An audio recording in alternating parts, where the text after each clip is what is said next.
오늘 말씀의 주제는 우리를 향한 주님의 뜻이, 우리를 향한 주님의 계획이 우리에겐 최선입니다. 이런 제목으로, 이런 주제로 함께 은혜를 나누고자 합니다.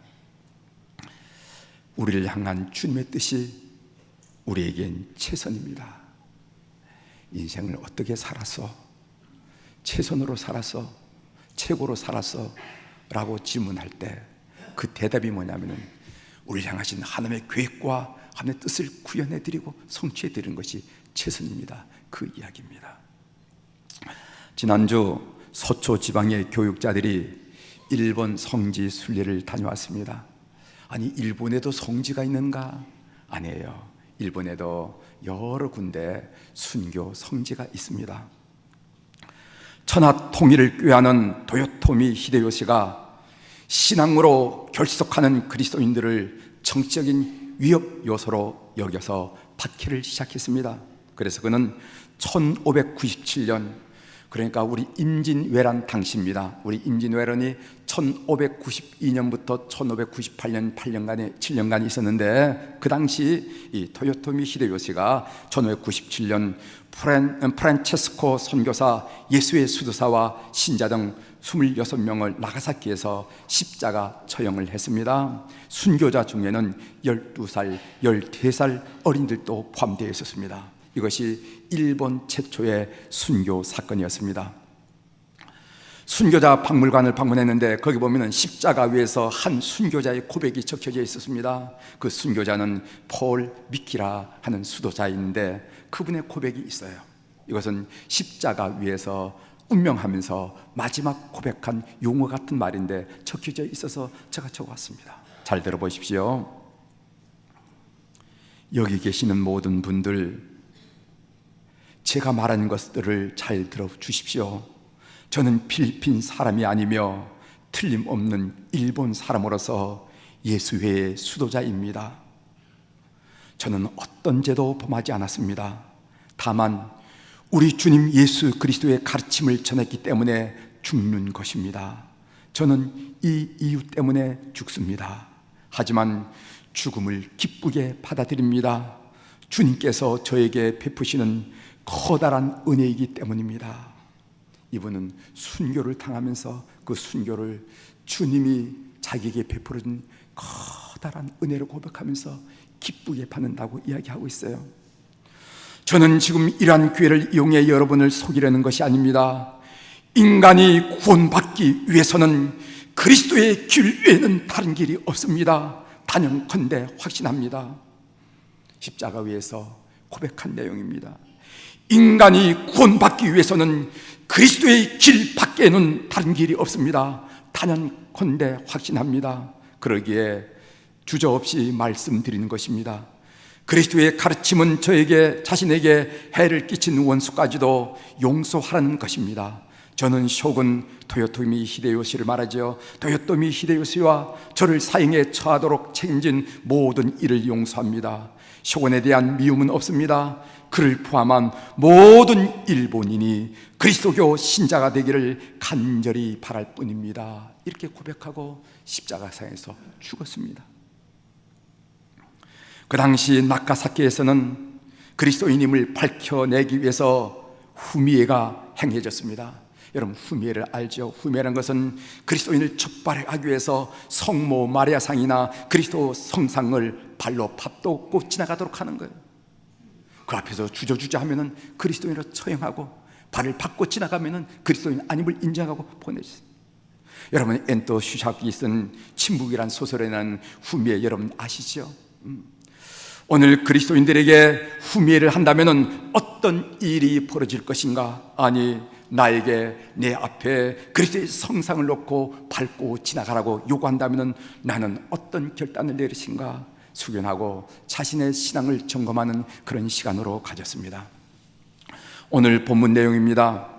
사도행전 21장부터는 새로운 주제가 전개되고 있습니다. 지금까지 제1차 전도여행, 제2차 전도여행, 제3차 전도여행을 마치고 바울 사도는 예루살렘으로 돌아갑니다. 21장부터 새롭게 전개된 주제는 사도 바울이 겪을 환난과 핍박에 관한 이야기입니다. 이제부터 사도 바울은 죄수의 몸으로 몸이 되고 맙니다. 오늘 제가 본문을 읽으면서 본문에서 본문을 묵상하는 가운데 저희 마음속에 부딪혔던 세 가지 주제, 첫 번째로는 오직 복음만이, 두 번째로는 죽을 것도 각오하였느니라 하는 그런 고백, 세 번째로는 주의 뜻이 이루어지다 하는 모든 교회 공동체의 고백, 이 고백이 저희 마음에 많이 부딪히고 많이 잔영으로 남고 있는데, 이 말씀을 중심으로 함께 받은 은혜를 여러분들과 나누려고 합니다. 첫 번째로 오직 복음만이. 사도 바울의 발걸음이 닿는 지명이 성경에 그대로 기록되어 있습니다. 그 말씀이 1절부터 3절, 사도행전 21장 1절부터 3절인데 그 말씀을 읽었지만은 다시 한번 확인해 보도록 하겠습니다. 같이 읽도록 하겠습니다. 우리가 시작. 우리가 그들을 작별하고 배를 타고 바로 고스로 가서 이튿날 로도에 이르러 거기서부터 바다라로 가서 베니게로 건너가는 배를 만나서 타고 가다가 구브로를 바라보고 이를 왼편에 두고 수리아로 향하여 두로에 상륙하니 거기서 배의 짐을 풀려 함이러라. 오늘 본문에 나오는 코스 섬에는 그 당시 사람들이 믿고 있던 치료의 신 에스쿨라피오스라 하는 그 신전이 있었고, 또 그곳에 부속된 의학교가 있었다는 것입니다. 그것은 우리가 흔히 의학의 원조라고 일컫는 히포크라테스의 고향으로 여겨지는 곳이 바로 코스 섬입니다. 또한 본문은 바울 일행이 이곳에서 약 70마일 정도 떨어진 로도에 이르렀다고 보고하고 있습니다. 로도는 고대 세계 7대 불가사의 중에 하나인 높이 150피트의 거대한 태양신 콜로서스 아폴로 석상이 거기에 서 있다고 합니다. 물론 바울 일행이 이곳을 지날 때에는 그 거대한 석상이 지진으로 파괴된 지 이미 오래전이었습니다. 역사의 기록에 의하면 주전 224년에 그 아폴로 석상이 파괴되었다, 이렇게 전하고 있습니다. 그런 그곳에는 여전히 찬란한 히람 문화가 숨쉬고 있고, 그리고 또 로마 문화가 발흥하고 있었습니다. 본문은 바울 일행이 바다로 가서 키프로스 섬을 바라보면서 시리아로 향했다라고 적고 있습니다. 우리는 성경이 바울 일행의 발걸음이 닿는 곳마다 그 지명을 기록하는 내용을 읽으면서 의아한 생각을 감출 수가 없어요. 그 의아함이 무엇인가 하면은, 왜 바울은 그 당시 히람 문화가 숨쉬고 있고 그리고 로마 문화가 움트는 지역을 방문하면서 그가 경험한 그곳의 문화에 대해서 한마디 언급하지 않느냐 하는 점입니다. 많은 지명이 소개되어 있음에도 불구하고 그 지명마다 숨쉬고 있는 히람 문화, 그 지명보다 움트고 있는 로마 문화에 대해서 한마디 언급하지 않느냐 이 말이에요. 우리도 성지 순례 등 해외여행을 다녀오면 그곳의 사람들 이야기하잖아요. 그곳의 건축물 이야기하지 않습니까? 그것이 먹던 음식 이야기하잖아요. 그런데 우리는 눈을 씻고 보아도 본문에서 그런 묘사를 발견할 수가 없습니다. 지나가는 말로도 한마디 하잖아요. 그 이유가 무엇일까? 혹자는 바울이 문화예술적인 안목이 없기 때문이라고 혹평합니다. 그러나 저는 그렇게 생각하지 않습니다. 바울만한 그 당시 문화에 대한 식견을 가진 사람이 많지 않아요. 그렇다면 그 이유가 무엇일까? 그것은 바울의 관심이 오직 복음 전파에 있었기 때문이라고 저는 믿습니다. 바울의 마음을 사로잡고 있었던 것은 오직 예수 그리스도였습니다. 바울의 눈에는 오직 예수 그리스도만 보였습니다. 그가 입을 벌려 말하고자 하는 내용도 오직 예수 그리스도밖에 없었어요. 우리는 지난 시간에 바울이 에베소 교회 장로들과 이별할 때 한 고별 서유를 통해서 그의 다짐과 그의 결심을 우리가 확인했습니다. 사도행전 20장 24절 하반절이지요.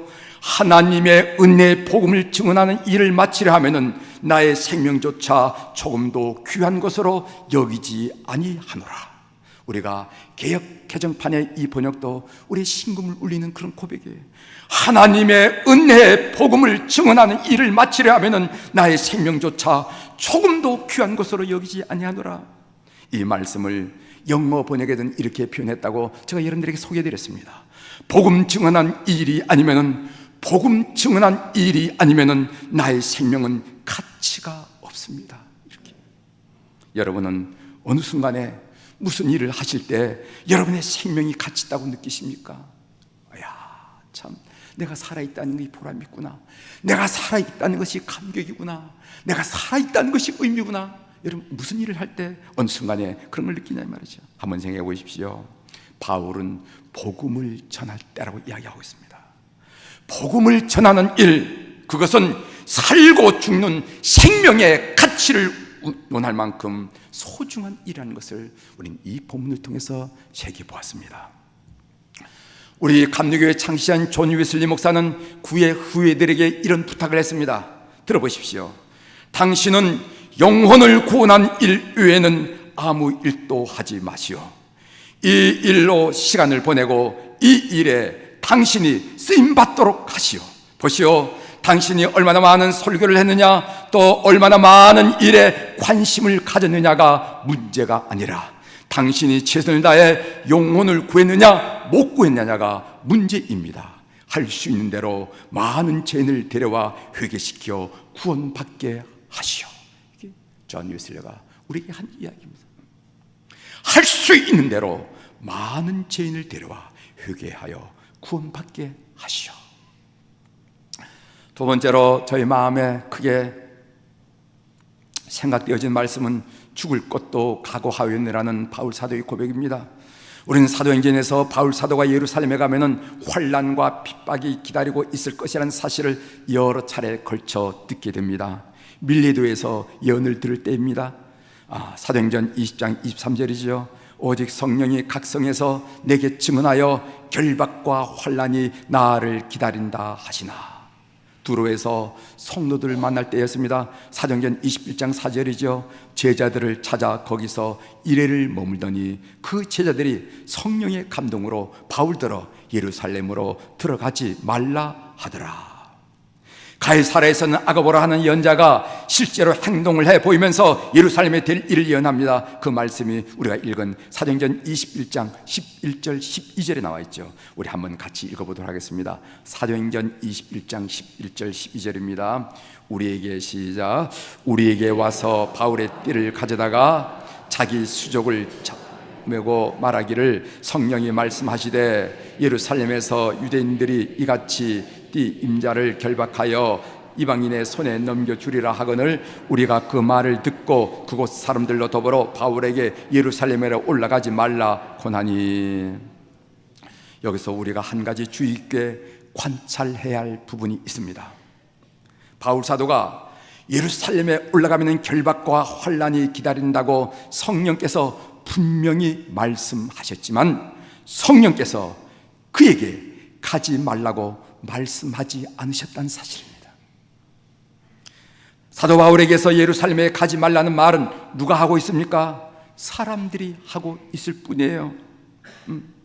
성령님은 분명히 거기에 올라가면 환난과 결박이 기다리고 있다는 사실을 고지하고 있지만은 올라가지 말라는 말씀을 하지 않았습니다. 사람들이 인간적인 감정으로 올라가지 마세요. 선생님, 사도님 올라가지 마세요. 우린 여기서 귀담아 들어야 할 메시지가 있습니다. 그것은 성도에게는 져야 할 십자가가 있다는 것입니다. 아무리 기도해도 우리에게 드리워진 결박과 환난이 제껴들 기미가 보이지 않습니다. 우리의 기도에 하나님은 마냥 침묵하고 계십니다. 우리에게 아무리 기도해도 옮겨지지 않은 십자가가 있다는 것이.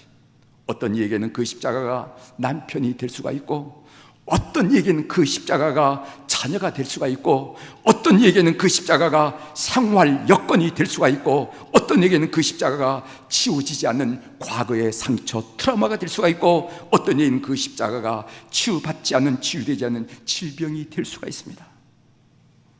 본문을 묵상하면서 바울 사도도 인간인지라 많은 내적 갈등을 겪었으리라 생각합니다. 왜 저가 이런 혼란과 핍박을 받아야 합니까? 왜 저가 죄인이 돼서 결박을 받아야 합니까? 왜 저가 죽어야 합니까? 물었을 거예요. 물었으리라 생각합니다. 물어야 인간이지. 그걸 묻지 않으면 인간이 아니잖아요. 그는 인간에게 내적 갈등, 왜 저가 이런 혼란과 핍박을 받아야 되는지, 왜 저가 죄인처럼 이렇게 결박을 받아야 되는 건지, 왜 저가 죽어야 되는 건지. 그런데 의문은 바울에게 있었지만은 하나님은 대답하지 않으셨습니다. 바울은 복음을 위해 환난과 핍박을 받아야 한다는 것입니다. 바울은 복음을 위해 죄인으로 결박을 받아야 한다는 것입니다. 이것이 바울에게 주어진 숙제였어요. 이것이 바울이 져야 할 십자가라는 것입니다. 마태복음 16장 24절에 주님 말씀하셨어요. 이에 예수께서 제자들에게 이르시되 누구든지 나를 따라오려거든 자기를 부인하고 자기 십자가를 지고 나를 따를 것이니라. 십자가는요, 달게 치면 칠수록 가벼워요. 농촌에 가면은 지게라는 것이 있습니다.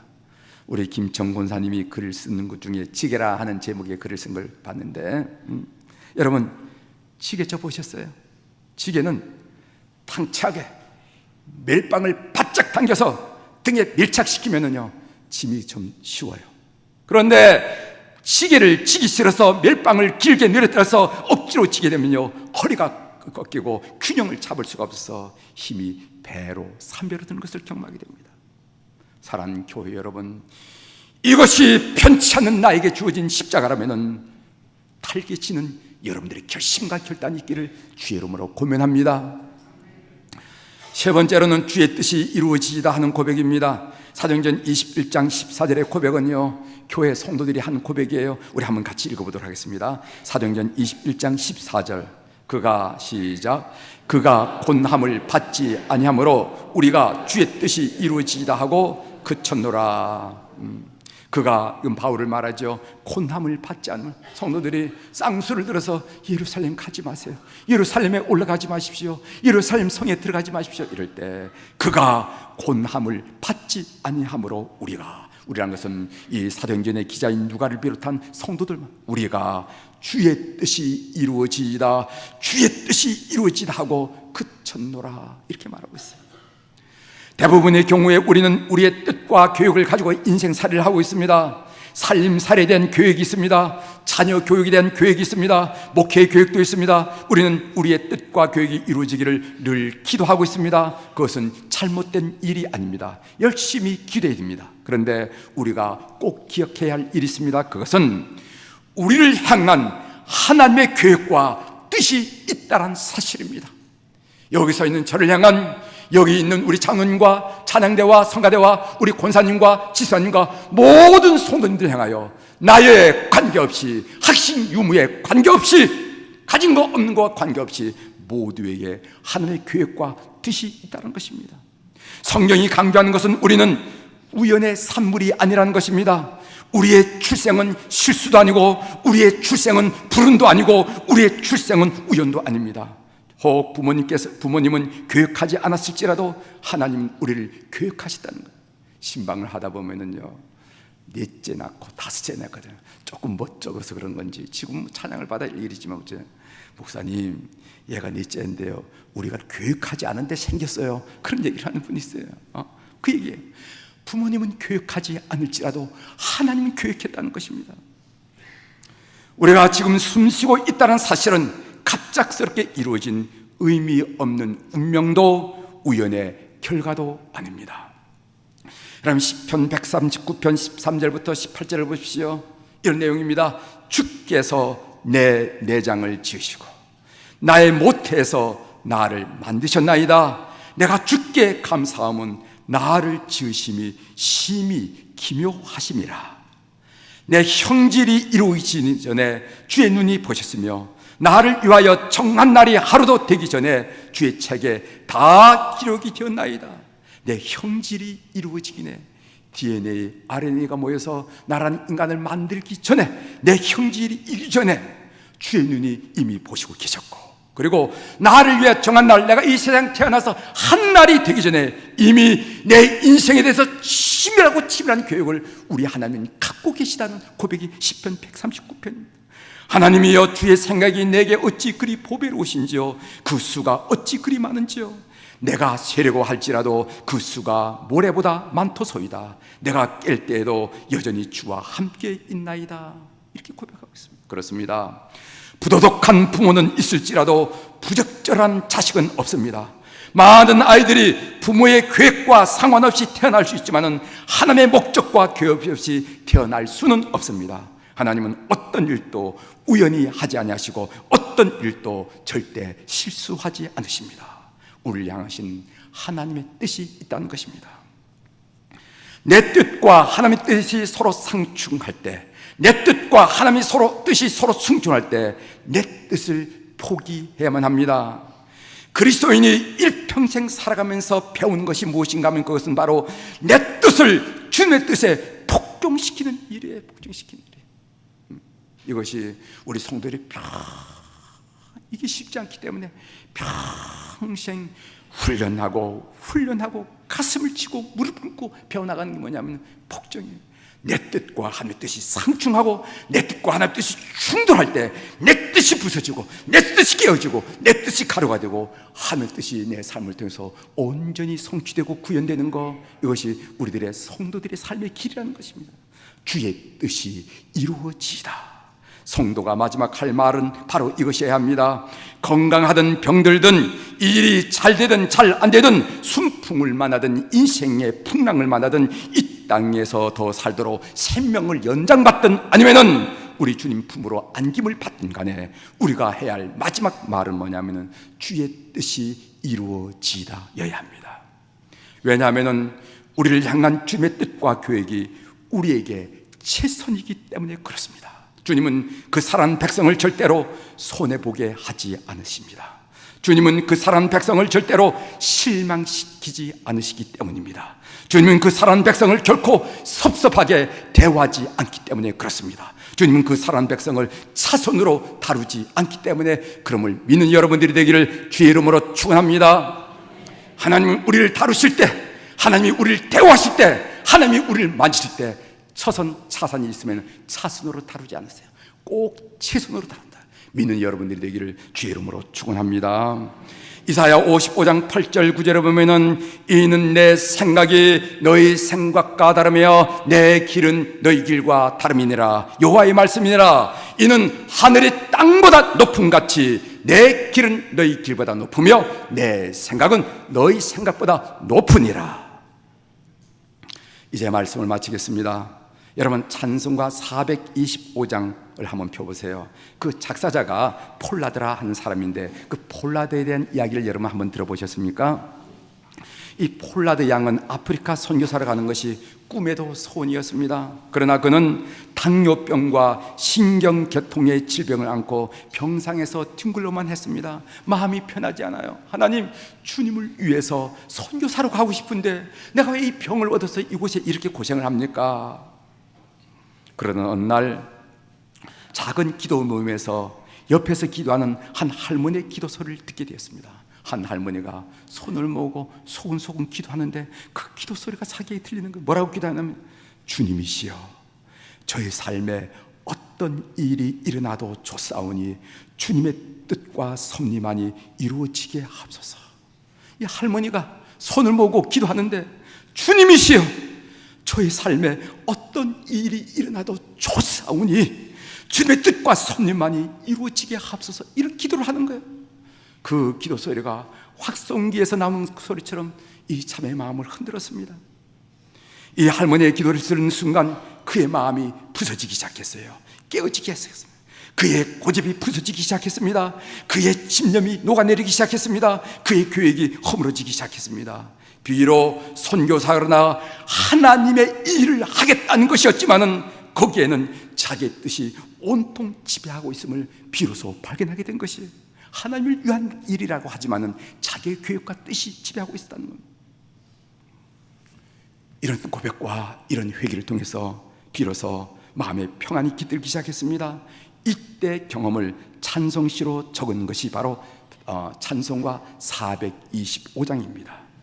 주님의 뜻을 이루소서 고요한 중에 기다리니 진흙과 같은 날 비추사 주님의 형상 만드소서. 주님의 뜻을 이루소서 주님 발 앞에 엎드리니 나의 속마음을 살피시사 눈보다 희게 하옵소서. 주님의 뜻을 이루소서. 병들어 몸이 피곤할 때 권능의 손을 내게 펴사 강건케 하여 주옵소서. 주님의 뜻을 이루소서. 온전히 나를 주장하사 주님과 함께 동행함을 만민이 알게 하소서.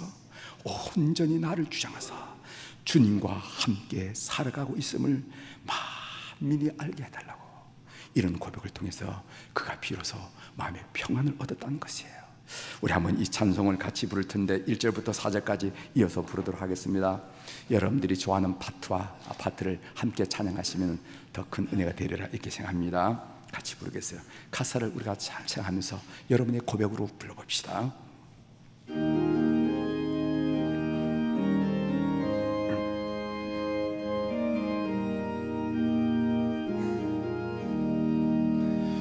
주님의 뜻을 이루소서. 고요한 중에 기다리니 진흙과 같은 날 빚으사 주님의 형상 만드소서. 주님의 뜻을 이루소서. 주님 발 앞에 엎드리니 나의 맘속을 살피시사 눈보다 희게 하옵소서. 주님의 뜻을 이루소서. 병들어 몸이 피곤할 때 권능의 손을 내게 펴사 강건케 하여 주옵소서. 주님의 뜻을 이루소서. 온전히 나를 주장하사 주님과 함께 동행하무 만민이 알게 하옵소서.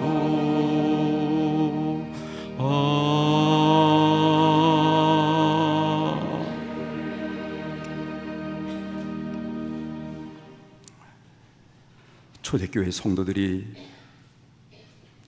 그들 향한 하나님의 뜻이 최선임을 믿고 주의 뜻이 이루어지다 라고 백언한 것. 우리 모든 교우들이 삶을 살아가면서 주의 뜻이 이루어지다 라고 고백하는 성숙하고 성숙한 믿음의 삶을 살아갈 수 있도록 은혜를 부어 주시옵소서. 예수님의 이름으로 감사하며 기도 올리옵나이다. 아멘.